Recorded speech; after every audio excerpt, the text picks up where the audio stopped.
সন্তানকে সুস্থভাবে বড় করে তোলার জন্য মায়ের সাথে সাথে বাবার হেল্পটা যে কতটা জরুরি তা আজ নিজে মা হয়ে বুঝতে পারি। আমার মেয়ের এই 1 বছর বয়স অবধি ওর বাবা আমাকে যতটা সাহায্য করেছে ততটা সাহায্য না পেলে হয়তো এত সুন্দর করে আমি আমার মেয়েকে বড় করে তুলতে পারতাম না।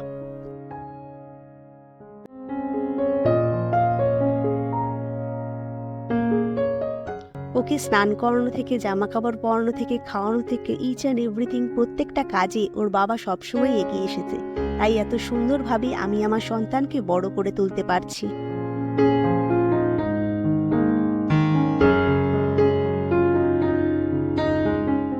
আমি মানি যে সন্তানকে বড় করে তোলার জন্য মা বাবা দুজনের ভূমিকাই অত্যন্ত গুরুত্বপূর্ণ, কিন্তু আমি নিজের চোখে অনেক বাবাকে এই ধরনের টেক কেয়ারগুলো অবহেলা করে যেতে দেখেছি।